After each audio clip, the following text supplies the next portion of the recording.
वइबादुर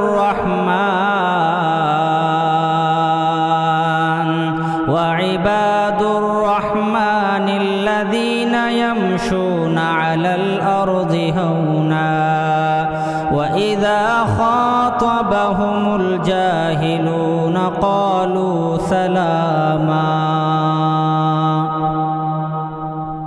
कुछ औरतें ऐसी होंगी जो कपड़े पहने हुए भी बरहना नजर आएंगी।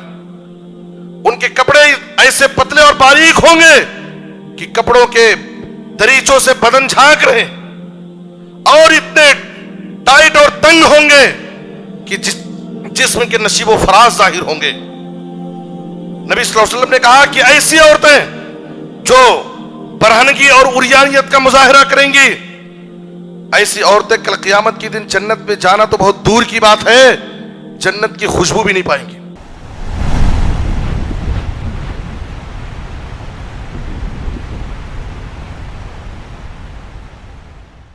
इन्नल हम्दलिल्लाहि नहमदुहु व नस्तईनुहु व नस्तगफिरुह व नऊज़ु बिल्लाहि मिन शुरूरि अनफुसिना व मिन सय्यिआति अमालिना। मन यहदिहिल्लाहु फला मुज़िल्ल लहु व मन युज़लिल्हु फला हादिय लहु व अशहदु अन ला इलाहा इल्लल्लाहु वहदहु ला शरीक लहु व अशहदु अन्न मुहम्मदन अब्दुहु व रसूलुहु। या अय्युहल्लज़ीना आमनुत्तक़ुल्लाहा हक़्क़ तुक़ातिहि व ला तमूतुन्न इल्ला व अंतुम मुस्लिमून।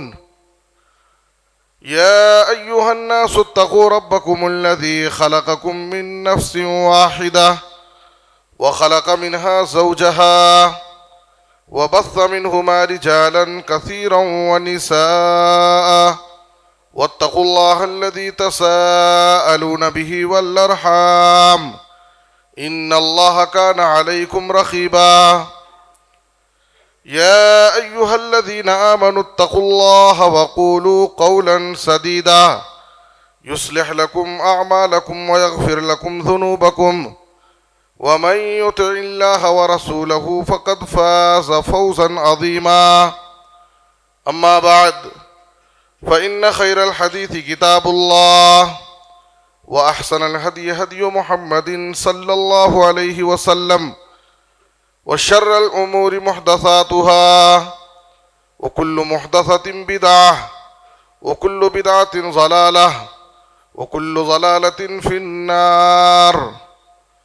अऊज़ु बिल्लाहि मिनश शैतानिर रजीम। बिस्मिल्लाहिर रहमानिर रहीम।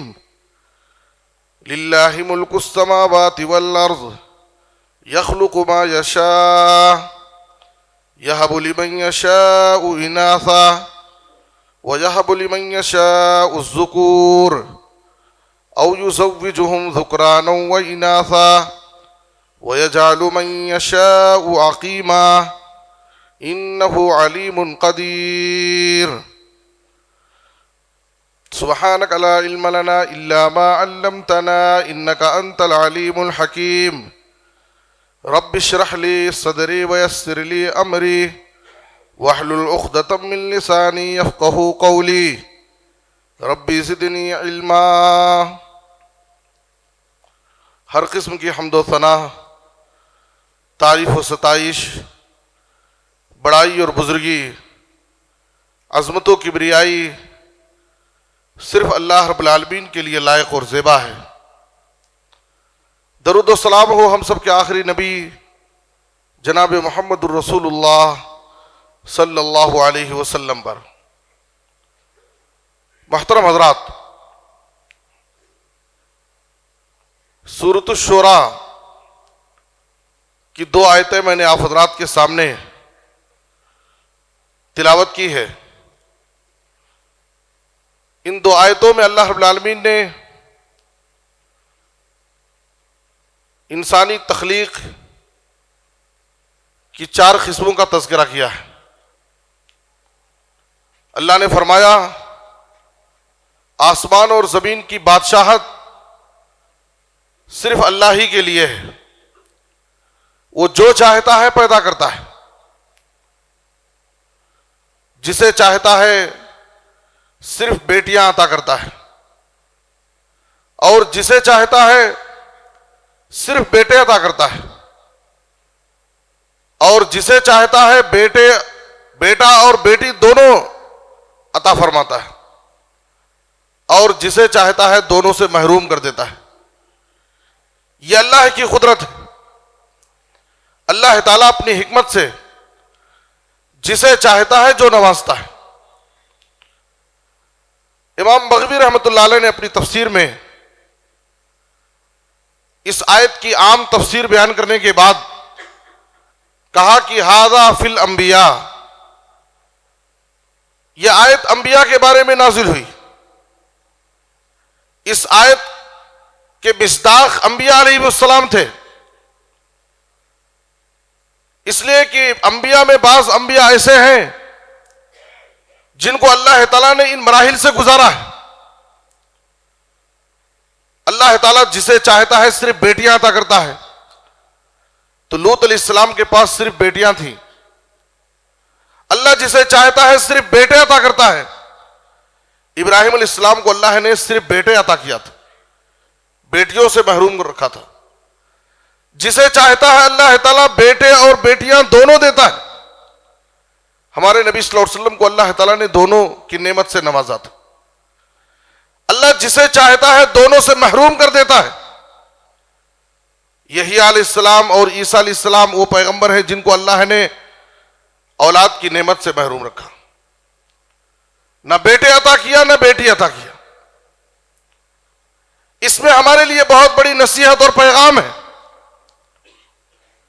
अंबिया अल्लाह के बरगुज़ीदा बंदे हैं, अल्लाह के सबसे महबूब और सच्चे बंदे।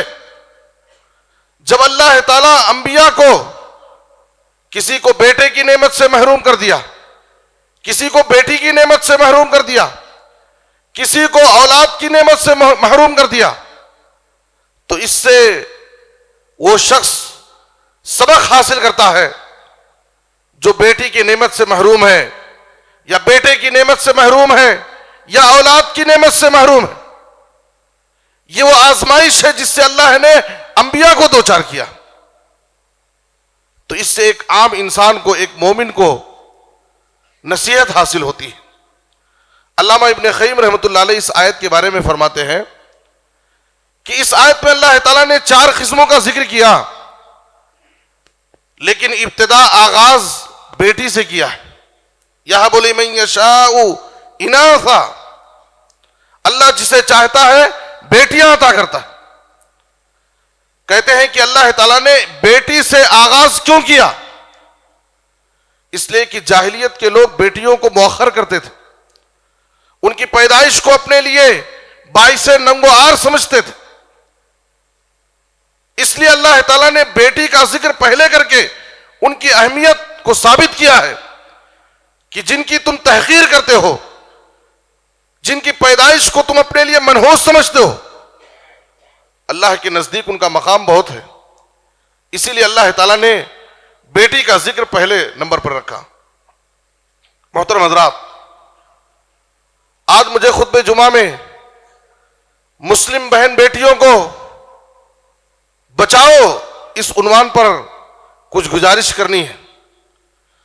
सबसे पहले इस आयत की रोशनी में मैं आपसे कहना चाहता हूं कि बेटियां, बहन बेटियां हमारे लिए रहमत हैं। कभी हम इनको जहमत ना समझें। ये हमारे लिए रहमत है, कभी इनको हम बोझ ना समझें। अगर हम इनकी सही तालीम और तरबियत का इंतजाम करें, इनकी दीनी तरबियत की फिक्र करें और इनके ताल्लुक से जो हम पर जिम्मेदारी आयद होती है अपनी जिम्मेदारियों को अदा करें, तो याद रखें ये हमारे लिए दुनिया में भी प्यारी है और आखिरत में अजाब जहन्नम से आड़ और पर्दा है, दुखूल जन्नत का जरिया है। जनाब मोहम्मद रसूलुल्लाह सल्लल्लाहु अलैहि वसल्लम ने फरमाया, मन कान लहू सलासु बनातिन औ सलासु अखवात औ बिनतान औ उख्तान फअहसन सुहबतहुन्ना वत्तक़ल्लाह फीहिन्ना फलहुल जन्ना। सही तरगीब की हदीस है, जिसके पास 3 बेटियां हों या 3 बहनें हों या 2 बेटियां हो या 2 बहनें हों और उनके साथ अच्छा सलूक और बर्ताव करता है, उनके साथ अच्छा मामला करता है, उनकी सही तालीम और तरबियत का इंतजाम करता है, आप सल्लल्लाहु अलैहि वसल्लम ने कहा फलहुल जन्ना, उसके लिए जन्नत की बशारत है। और सिर्फ जन्नत की बशारत नहीं, बल्कि आप सल्लल्लाहु अलैहि वसल्लम ने जन्नत में अपनी रिफाकत और सोहबत का वादा किया। सही मुस्लिम की हदीस है, मन आरा जारियतैन हत्ता तबलुगा जा यौमल क़ियामती अना व हुआ व ज़म्मा असाबिअहु। जिसने 2 बेटियों की, 2 लड़कियों की तरबियत की, उनकी सही परवरिश की, यहां तक कि वो बालिग हो गई, क़यामत के दिन वो शख्स, वो और मैं जन्नत में दोनों इस तरह से होंगे। आप सल्लल्लाहु अलैहि वसल्लम ने अपनी दोनों उंगलियों को करीब करके सहाबे किराम को दिखाया। और एक सही बुखारी की हदीस में नबी सल्लल्लाहु अलैहि वसल्लम ने कहा, मन इब्तुलिया मिन हादिहिल बनात बिशैइन कुन्ना लहू सित्रम मिनन नार। जो शख्स बेटियों के जरिए आजमाइश में मुब्तला किया गया, अगर उसने उन बेटियों के साथ हुस्ने मामला किया, उनके हुकूक को अदा किया, उनकी दीनी तरबियत का ख्याल रखा, उनकी सही तालीम और तरबियत का इंतजाम किया, आप सल्लल्लाहु अलैहि वसल्लम ने कहा ये बेटियां जहन्नम से आड़ और पर्दा होंगी। मोहतरम हजरात, जिन बेटियों के हवाले से अहादीस के अंदर ये फजीलतें वारिद हैं, इन फजीलतों के मुस्तहिक हम उसी वक्त होंगे जब हम इनकी सही तरबियत करेंगे। आज हमारी बहन बेटियां दीनी तरबियत ना होने की वजह से आज बुराई के रास्ते पर जा रही हैं, अपने अखलाक और किरदार का सौदा करने के साथ अपने दीन और ईमान को बेच दे रही हैं। यह बहुत बड़ी हकीकत और सच्चाई है कि आज मुस्लिम लड़कियां गैरों के साथ अपनी जिंदगी गुजार रही, नाजायज ताल्लुकात उनके आम होते जा रहे, इर्तिदाद का फितना बड़ी तेजी के साथ मुस्लिम समाज में बढ़ रहा है। मुल्क के एक मोतबर अखबार की ताजा सर्वे रिपोर्ट के मुताबिक आज से 3 साल कबल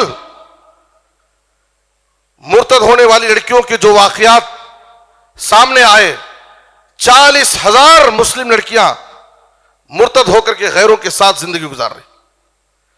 और आपको मालूम होना चाहिए ये वो तादाद है जो ऑन द रिकॉर्ड है, वरना हजारों ऐसी लड़कियां हैं जो गैरों के साथ जिंदगी गुजार रही हैं और उनका कोई रिकॉर्ड नहीं। मुस्लिम नौजवानों के लिए, मुस्लिम कायदीन के लिए, मुस्लिम कौम के जमातों के जिम्मेदारों के लिए, उनकी जमीर को झंझोड़ने के लिए यह बात काफी है कि आज हमारी कौम की बहन बेटी जो अल्लाह के दरबार में आकर के रब्बुल आलमीन के सामने सजदे करती थी, आज गैरों के सामने गैरुल्लाह के दरबार में जाकर झुक रही है। क्या हमारे जमीर को झंझोड़ने के लिए ये बातें काफी नहीं है? हमारी बहुत बड़ी जिम्मेदारी है कि हम अपनी बहन बेटियों की तालीम और तरबियत की फिक्र करें और याद रखें यह हम पर एक बहुत बड़ा फरीजा है, यह हमारी जिम्मेदारी। कल क़यामत के दिन हमसे इस जिम्मेदारी के बारे में सवाल होगा। सबसे पहले मां बाप जिम्मेदार है। आप सल्लल्लाहु अलैहि वसल्लम ने फरमाया, अर्रजुलु राइन अला अहले बैतिही व हुवा मसऊलुन अन रइयतिही वल मरअतु राइयतुन अला अहले बैति ज़ौजिहा व हिय मसऊलतुन अनहुम। एक मर्द अपने घर के अफराद का जिम्मेदार है, अपने अहले खाना का जिम्मेदार है। कल उससे क़यामत के दिन उसकी जिम्मेदारी के बारे में सवाल होगा। एक औरत अपने शौहर के घर और उसके बच्चों की जिम्मेदार है। कल क़यामत के दिन उससे उसकी जिम्मेदारी के बारे में सवाल होगा।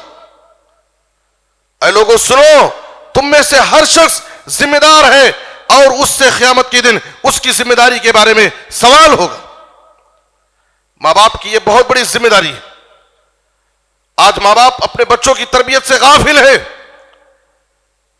बच्चे मां बाप के कंट्रोल से बाहर निकलते जा रहे हैं। मां बाप अपने बच्चों से सवाल करने से डरते हैं। बच्चे रातों में ताखीर से घर पहुंचते हैं। मां बाप को यह हिम्मत नहीं कि बच्चों से सवाल करें कि इतनी देर तक वो घर से बाहर कहां पर था। बेटी घंटों मोबाइल फोन पर बात करती है। मां बाप को यह हिम्मत नहीं कि बेटी से सवाल करे कि घंटों तू आखिर किससे बात करती। जब हम अपने बच्चों को आजाद छोड़ देंगे, कल के दिन कोई नाखुशगवार वाकयात रोनमा होते हैं, उस वक्त हमें अफसोस होता है। मैं हमारी बहन बेटियों से गुजारिश करूंगा कि याद रखें, हमारी जिंदगी में सबसे बड़ी दौलत, सबसे बड़ी नेमत अगर कुछ हमें हासिल है तो ईमान की दौलत है।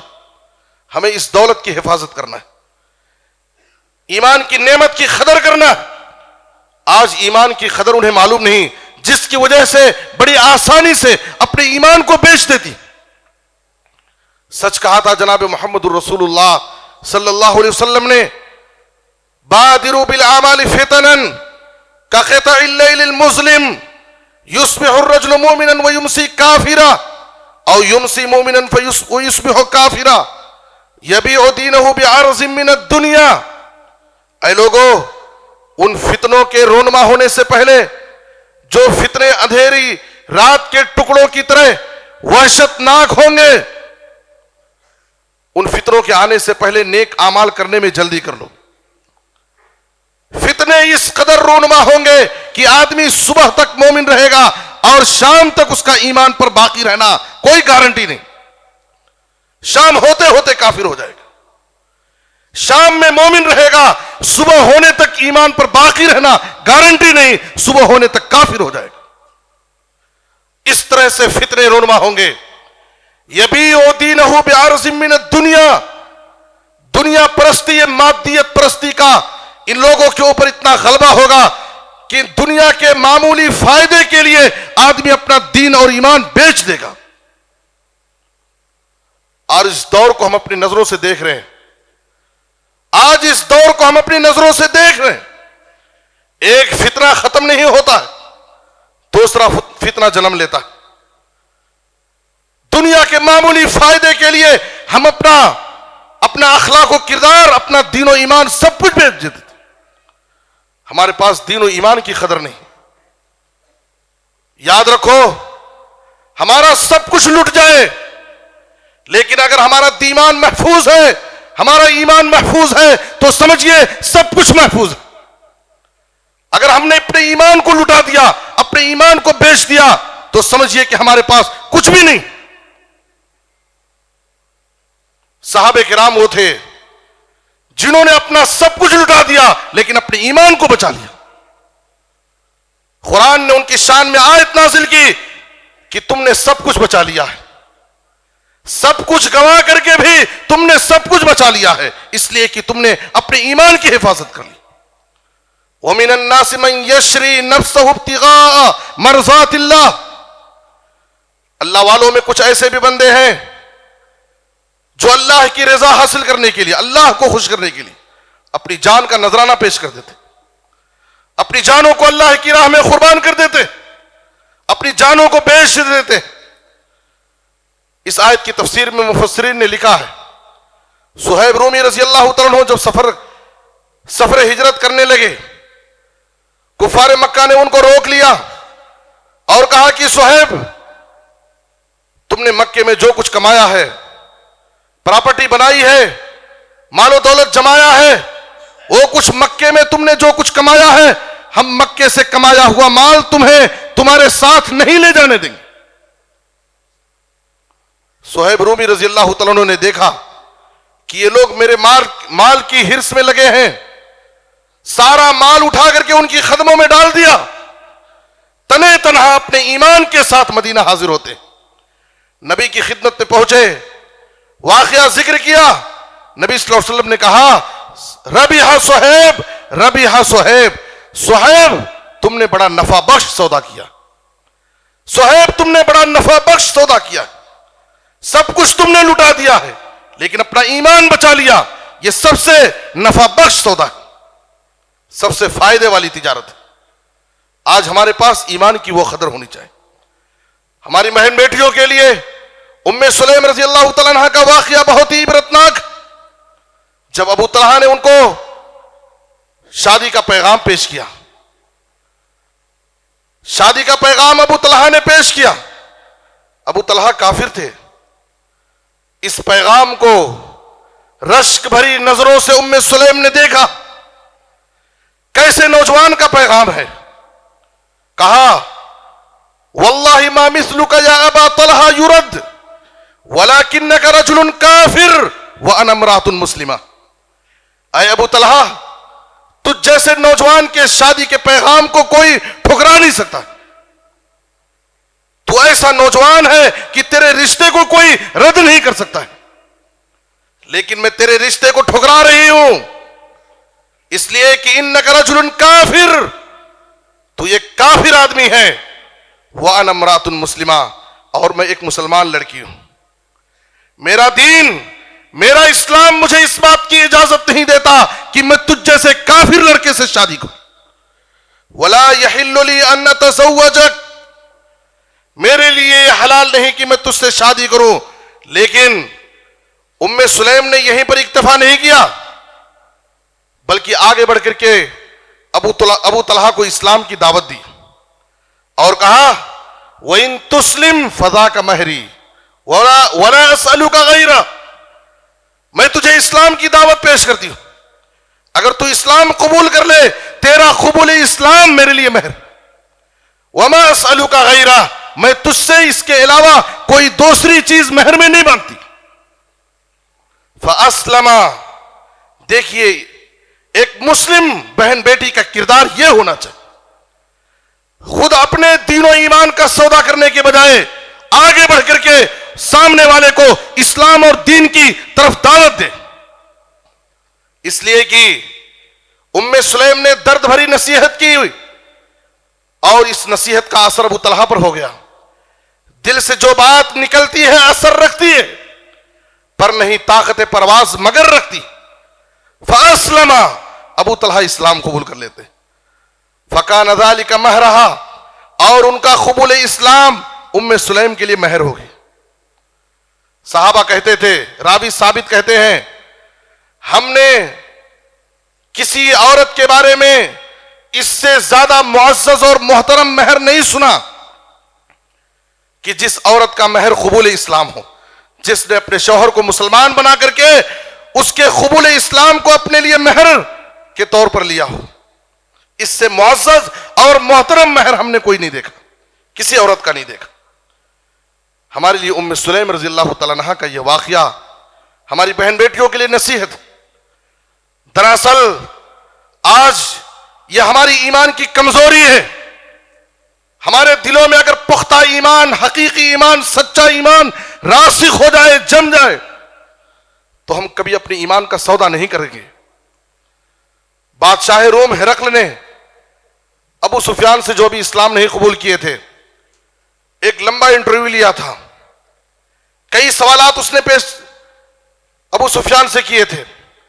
उसका एक सवाल यह भी था, वहल यर्तद्दु अहदुम मिनहुम अन दीनिही बाद अन यदखुल फिल इस्लाम सख्ततन लहू, क्या इस्लाम में दाखिल होने के बाद कोई शख्स इस्लाम से नाराज होकर के मुर्तद होता है?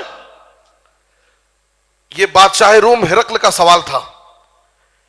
इस्लाम कबूल करने के बाद क्या कोई शख्स इस्लाम से नाराज होकर के मुर्तद होता है? उस वक्त अबू सुफियान, जो भी इस्लाम कबूल नहीं किए थे, उन्होंने जवाब देते हुए कहा, ला, अब तक ऐसा कोई वाकया पेश नहीं आया कि इस्लाम कबूल करने के बाद कोई शख्स इस्लाम से नाराज होकर के मुर्तद होकर चला जाए, ऐसा नहीं हुआ है। उस वक्त बादशाह रोम हिरकल ने कहा था, वकज़ालिकल ईमान इदा खालत बशातल कुलूब, ईमान का मामला ऐसा ही है, जब ईमान दिलों में रासिख हो जाता है, ईमान दिल में जम जाता है, तो उस वक्त कोई भी ताकत उसको ईमान से नहीं फेर सकती, ना उसको हिर्सो लालच ईमान से फेर सकती है। और ना इश्क और प्यार के चक्कर में आकर के वो अपने इस दीनों ईमान का सौदा कर सकता है। कोई भी चीज उसको ईमान से नहीं फेर सकती है। शर्त यह है कि उसके दिल में ईमान की मोहब्बत बैठ जाए। जब ईमान की मोहब्बत दिल में बैठ जाती है, सोच और फिक्र के पैमाने बदल जाते हैं, नफा और नुकसान का मेयार बदल जाता है। आप कुरान मजीद में मूसा अलैहिस्सलाम और फिरौन के जादूगरों के वाक़े को कुरान ने तफसील से बयान किया। गौर कीजिए, फिरौन यह समझता था कि मूसा एक बहुत बड़ा जादूगर है, नौज बिल्लाह, और हमारे दरबार में बड़े बड़े जादूगर हैं, क्यों ना उन जादूगरों से मूसा का मुकाबला करा दिया जाए। मूसा की शिकस्त हो जाएगी और वहीं से उसका काम तमाम हो जाएगा। मुकाबला शुरू कराया। मुकाबला शुरू करने से पहले वो जादूगर जो काफिर थे, उनके दिल में दुनिया की मोहब्बत थी, बादशाह से इनाम की लालच कर रहे थे, सवाल कर रहे थे। मुकाबला शुरू होने से पहले अइन्ना लना लअजरन इन कुन्ना नहनुल गालिबीन, बादशाह सलामत, हम तो मूसा को अभी चंद लम्हों में पछाड़ देंगे, लेकिन जब हम जीतेंगे तो बादशाह की तरफ से हमें इनाम क्या मिलेगा? कहा नाम व इन्नकुम इदल मिनल मुखर्रबीन, तुम तो उस वक्त मेरे करीबी दरबारियों में से हो जाओगे। बादशाह की तरफ से ये एक बहुत बड़ा इनाम था। चंद मिनटों पहले जो लोग इनाम की लालच कर रहे थे बादशाह की तरफ से, मुकाबला शुरू हुआ। फन वाला फन को समझता है, हुनर वाला हुनर की नजाकत को जानता है। जादूगरों को यह बात समझ में आ गई कि मूसा अलैहिस्सलाम कोई जादूगर नहीं है, ये तो अल्लाह के सच्चे नबी और रसूल हैं। बरसरे मजमा सबके सामने उन्होंने अपने ईमान का ऐलान कर दिया। आमन्ना बिरब्बिल आलमीन, रब्ब मूसा व हारून, हम रब्बुल आलमीन पर ईमान लाते। सिर्फ रब्बुल आलमीन नहीं कहा इसलिए कि कहीं फिरौन ये ना समझे कि मेरे ऊपर ईमान का ऐलान कर रहे हैं, इसलिए कि वो भी रब्बुल आला का दावा करता था। आगे वजाहत के साथ कहा रब्ब मूसा व हारून, उस रब्बुल आलमीन पर हम ईमान लाए जो मूसा और हारून का रब। बादशाह का पूरा प्रोग्राम फेल हो गया, गजबनाक हो गया, गुस्से में आ गया और सख्त सजाओं का ऐलान किया। कहा मेरी इजाजत के बगैर तुम बरसरे आम मैदान में सबके सामने ईमान का ऐलान कर दिए हो, मैं तुम्हारे हाथ पैर उल्टे कटाऊंगा, तुमको सूली पर चढ़ाऊंगा, कत्ल कर दूंगा। बड़े बड़े सजाओं का ऐलान कर रहा था, लेकिन ईमान उनके दिलों में रासिख हो गया था। चंद लम्हों पहले जो बादशाह की तरफ से मिलने वाले इनाम की लालच कर रहे थे, जब उनके दिलों में ईमान बैठ गया, मालो दौलत की फिक्र नहीं रही, बादशाह की सदाओं की कोई परवाह नहीं की, और बबांगे दुहल चैलेंज करते हुए बादशाह से कहा फक्जिमा अंता काज इन्नमा तक्जी हादिहिल हयात दुनिया। ऐ फिरौन, तू हमें सदाओं से डराता है, तू जो चाहे कर ले, क्या कर सकता है? तू दुनिया में हमको कत्ल करा देगा, हमारी दुनिया बिगाड़ लेगा, लेकिन हमने दीन हमारे दिलों में आ गया है, ईमान की मोहब्बत हमारे दिलों में रासिख हो गई है। अब दुनिया की कोई ताकत हमें ईमान से नहीं फेर सकती। मेरे बुजुर्गों और दोस्तों, आज हमारे पास ईमान की कदर नहीं। ईमान हमारे दिलों में जैसा होना चाहिए वैसा नहीं है, जिसकी वजह से ये इर्तिदाद का फितना मुस्लिम नौजवान लड़कों और लड़कियों में बढ़ रहा है। जरूरत इस बात की है कि हम अपने बच्चों के दिलों में सही ईमान, सही अकीदा, अल्लाह की मारिफत, अल्लाह की अज़मत, आखिरत पर ईमान उनके दिलों में रासिख करें। यह हमारी बहुत बड़ी जिम्मेदारी है और माँ बाप की जिम्मेदारी है, याद रखिए, वरना माँ बाप क़यामत के दिन मसूल होंगे।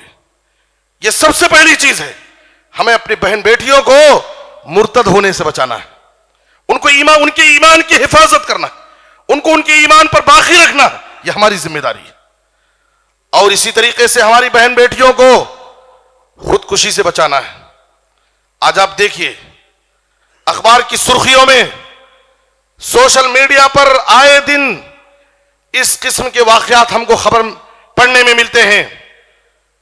फला शौहर ने अपनी बीवी को जहेज के नाम पर खतर कर दिया, फला औरत जहेज से तंग आकर के उसने खुदकुशी कर ली।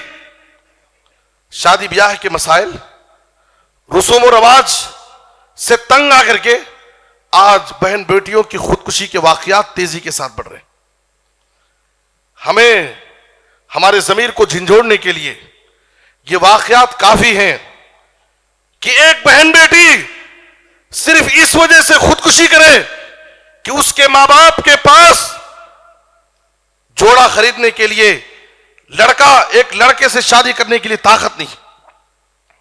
कितनी बड़ी हकीकत है। आज कितनी गरीब बहन बेटियां अपने घरों में बिन ब्याही बैठी हुई हैं, अपनी ख्वाहिशात और अरमानों को अपने सीनों में छुपाए हुए जो कौम के नौजवानों को गैरत दिला रही हैं। क्या तुम्हारे अंदर इतनी ताकत नहीं है कि हमसे सुन्नत के मुताबिक सादगी के साथ शादी करके हमारी जिंदगियों में खुशी ले आओ और हमारी अरमानों को पूरा करो। मेरे बुजुर्गों और दोस्तों, अगर आप इफ्फत व पाकदामनी के लिए, अपनी नजरों की हिफाजत के लिए, अपनी इज्जत व आबरू की हिफाजत के लिए सुन्नत के मुताबिक सादगी के साथ आप रिश्ता करेंगे, अल्लाह की मदद आपको हासिल होगी, अल्लाह की मदद हासिल होगी। कुरान मजीद में अल्लाह ने वादा किया, इन यकूनु फुकरा युगनीहिमुल्लाहु मिन फज़ली। वक्त पर शादियां कर लो। अगर शादी के वक्त तुम माशी एतबार से कमजोर थे, गरीब थे, अल्लाह ताला अपने फजलो करम से तुमको खुशहाल कर देगा, खुशहाल कर देगा। नबी सल्लल्लाहु अलैहि वसल्लम ने फरमाया, सलासतुन हक्कुन अलल्लाहि औनुहुम, तीन किस्म के लोग ऐसे हैं जिनकी अल्लाह ताला जरूर मदद करता है। अल मुजाहिद फी सबीलिल्लाह वल मुकातब अल्लज़ी युरीदुल अदा वन नाकिह अल्लज़ी युरीदुल अफाफ। तीसरा आदमी वो है, वो निकाह करने वाला, शादी करने वाला जो इफ्फत व पाकदामनी के लिए, अपनी इज्जत व आबरू की हिफाजत के लिए शादी करता है, तो अल्लाह ताला ऐसे शख्स की जरूर मदद करता है। इसलिए हम जहेज के नाम पर जो आज बहन बेटियों का कत्ल हो रहा है, जहेज के नाम पर आज जो हमारी बहन बेटियां खुदकुशी कर रही हैं, हमें इन बहन बेटियों को खुदकुशी से बचाना है और शादियों के रसूमात को खत्म करना है। सुन्नत के मुताबिक सादगी के साथ हमें शादी करना है ताकि समाज और मुआशरे में खुदकुशी के जो वाकयात तेजी से बढ़ रहे हैं, इन वाकयात को हम खत्म करें और सुन्नत के मुताबिक शादी को हम आम करें। इसी तरीके से एक तीसरी चीज, हमारी बहन बेटियों को बेगैरती और बेहयाई से बचाना है। मुस्लिम नौजवान लड़कियों में बेगैरती और बेहयाई आए दिन तेजी से बढ़ती जा रही है। आज आप देखिए, उरियानियत का कल्चर तेजी के साथ बढ़ रहा है और बाजारों में, पार्कों में, शॉपिंग कॉम्प्लेक्सों में जहां भी आप देखिए, बुर्कापोश खवातीन आज हमें अपनी ज़ेबो ज़ीनत का मुजाहरा करते हुए नजर आएंगी। जनाब मोहम्मद रसूलुल्लाह सल्लल्लाहु अलैहि वसल्लम की वो हदीस सादिक आती है। आप सल्लल्लाहु अलैहि वसल्लम ने कहा था, निसाउन कासियातुन आरियातुन माइलातुन मुमिलात रुऊसुहुन्ना का अस्नमतिल बुख्तिल माइला ला यदखुलनल जन्नह वला यजिदन रीहाहा व इन रीहाहा ला यूजदु मिन मसीरति कदा व कदा। कुछ औरतें ऐसी होंगी जो कपड़े पहने हुए भी बरहना नजर आएंगी। उनके कपड़े ऐसे पतले और बारीक होंगे कि कपड़ों के दरीचों से बदन झांक रहे, और इतने टाइट और तंग होंगे कि जिस्म के नशीबो फराज जाहिर होंगे। नबी सल्लल्लाहु अलैहि वसल्लम ने कहा कि ऐसी औरतें जो बरहनगी और उरियानियत का मुजाहरा करेंगी, ऐसी औरतें कल क़यामत के दिन जन्नत में जाना तो बहुत दूर की बात है, जन्नत की खुशबू भी नहीं पाएंगी। जबकि जन्नत की खुशबू बड़ी लंबी मसाफत से महसूस की जाएगी। बाद रिवायतों में 40 साल की मसाफत तक और बाद रिवायतों में 100 साल की मसाफत तक, और ऐसी औरतें जन्नत की खुशबू भी नहीं पाएंगी। तो इसलिए आज हमारी खवातीन में हया आना चाहिए। हम अपनी खवातीन को, अपनी बहन बेटियों को हया की तालीम दें, इसलिए कि हया यह औरत का असल जेवर है, जो सोने चांदी और जेवरात से बढ़ करके असल जेवर औरत का हया है। आप सल्लल्लाहु अलैहि वसल्लम ने जब हदीस पेश की कि बाकिरा लड़की से उस वक्त तक शादी नहीं की जाएगी जब तक उससे इजाजत न ले ली जाए, तो उस वक्त नबी सल्लल्लाहु अलैहि वसल्लम से कहा गया, इन्नल बिक्र लतस्तही, अल्लाह के रसूल, जब बाकिरा लड़की से इजाजत दी जाएगी शादी के वक्त, तो शर्म के मारे उसकी हया उसको रोकेगी। वो कैसे बोल करके कहेगी कि मुझे यह रिश्ता मंजूर है। उस वक्त नबी सल्लल्लाहु अलैहि वसल्लम ने कहा, इज़्नुहा सुमातुहा, बाकिरा लड़की की इजाजत उसकी खामोशी है। जब उससे इजाजत ली जाएगी, अगर वो खामोश है तो इसका मतलब यह है कि उसका वो रिश्ता मंजूर है।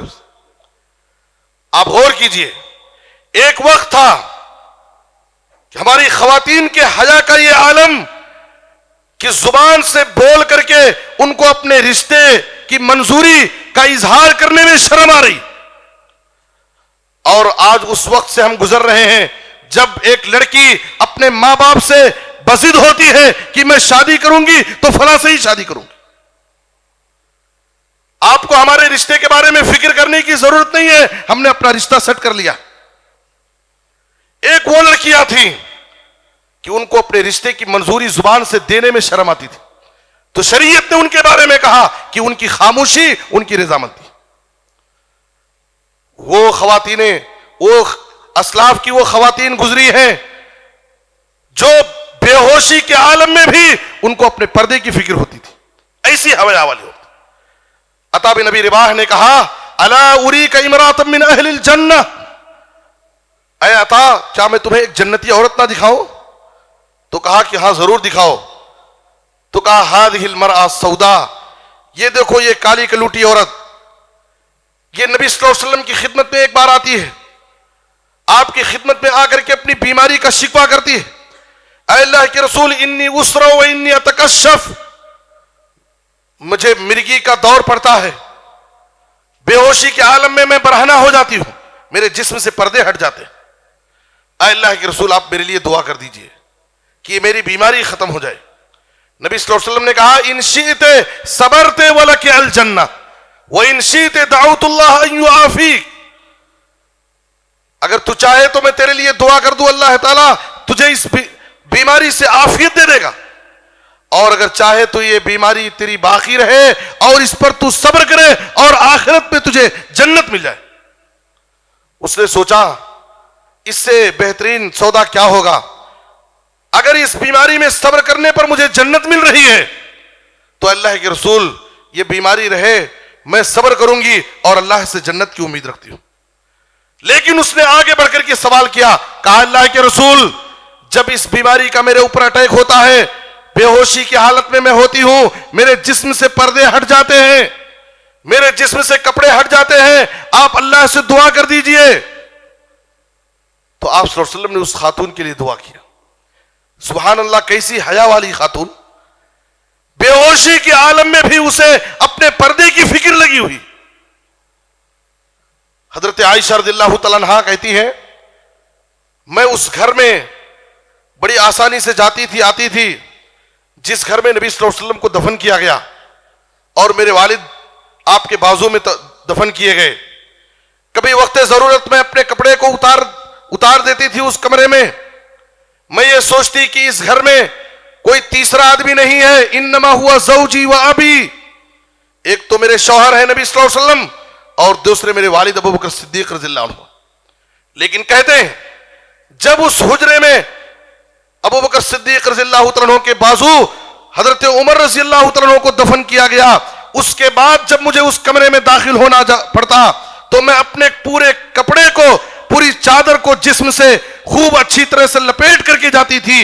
हया मिन उमर, उमर रज़ियल्लाहु अन्हु से हया करने की वजह से, उमर से मुझे हया आती थी, इसलिए कि यहां अब दूसरे के साथ एक तीसरे उमर हैं, उमर की हया की वजह से मैं पूरे अच्छी तरह चादर में मलबूस होकर के और पूरे पर्दे के साथ में उस कमरे में जाती थी। आप गौर कीजिए कि एक मुर्दा इंसान से हया, ये उस दौर के हया, खवातीन के हया का आलम था। आज जरूरत इस बात की है कि हम अपनी खवातीन को हया की तालीम दें और बेगैरती और बेहयाई से बचाएं, इसलिए कि बेहयाई का कल्चर और उरियानियत का कल्चर आज हमारी बहन बेटियों में तेजी के साथ ये फितना भी बढ़ रहा है। जरूरत इस बात की है, माँ बाप की ये बहुत बड़ी जिम्मेदारी है कि अपने बच्चों की सही तरबियत करें और उनके दीन ईमान की फिक्र करें। अल्लाह हम सबको नेक तौफीक दे। ऐ अल्लाह, जो बीमार है उन्हें शिफा आजिल कामिल अता फरमा, जो मकरूज है उन्हें अदायगी कर्ज की कोई आसान सबील पैदा फरमा। ऐ अल्लाह, पूरे आलम में इस्लाम और मुसलमानों को इज्जत, तरक्की और गलबा नसीब फरमा। ऐ अल्लाह, मजलूम मुसलमानों की तो हिफाजत फरमा, उनकी गैबी मदद फरमा, किताब और सुन्नत पर अमल करने की तौफीक दे। खात्मा हो तो खात्मा बिल खैर, कलमे तौहीद पर वफात दे। आमीन तक़ब्बल या रब्बल आलमीन। व सल्लल्लाहु अला नबिय्यिना मुहम्मदिन व आलिहि व सहबिहि अजमईन। बारकल्लाहु लना व लकुम फिल कुरानिल अज़ीम व नफ़अनी व इय्याकुम बिल आयाति व ज़िक्रिल हकीम। इन्नहु तआला जवादुन करीमुम मलिकुम बर्रऊफुर रहीम।